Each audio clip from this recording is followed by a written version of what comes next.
ગુજરાતનો આવાજ।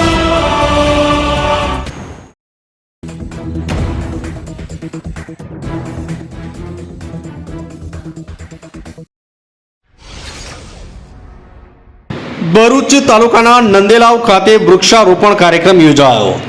ભરૂચ સક્રિય પત્રકાર સંઘ, ભરૂચ ફોરેસ્ટ વિભાગ, નંદેલાવ ગ્રામ પંચાયતના સંયુક્ત ક્રમે 50થી વધુ વૃક્ષોનું રોપણ કરવામાં આવ્યું।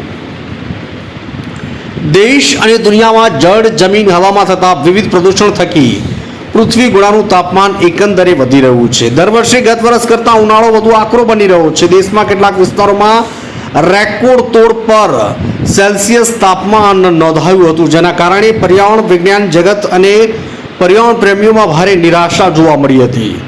પૃથ્વી પર પર્યાવરણને સમતોલ કરવા વધુ વૃક્ષની જરૂરત છે। તેથી ભરૂચ સક્રિય પત્રકાર સંઘ, ભરૂચ ફોરેસ્ટ વિભાગ અને નંદેલાવ ગ્રામ પંચાયતના સંયુક્ત ઉપક્રમે આજરોજ નંદેલાવ ગ્રામ પંચાયત સામે આવેલ તળાવની પાળે 50થી વધુ છોડનું વૃક્ષારોપણ કરવામાં આવ્યું।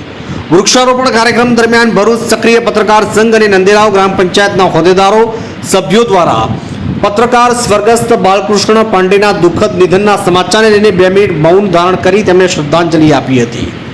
ત્યારબાદ તળાવની ફરતે વિવિધ છોડોને લઈને વૃક્ષારોપણ કરવામાં આવ્યું। ગામના મહિલા સરપંચ લક્ષ્મીબેન ચૌહાણે જણાવ્યું કે તમારી આસપાસ રહેલ વૃક્ષને પોતાનું એક બાળક સમજી તેનું જતન કરવું જોઈએ, કારણ કે આ જ વૃક્ષ તમારા બાળકોને સ્વસ્થ જીવન માટે પૂરતું ઓક્સિજન આપે છે।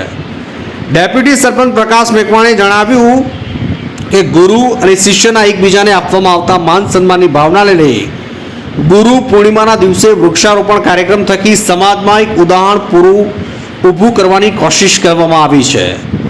નંદેલાવ ગામના જાગૃત નાગરિક ફારૂક પટેલે જણાવ્યું કે ગત વર્ષે પણ નંદેલાવ ગ્રામ પંચાયત ખાતે વૃક્ષારોપણ કરવામાં આવ્યું, જે છોડનું જતન થતા આજે વૃક્ષ બની ગયા છે।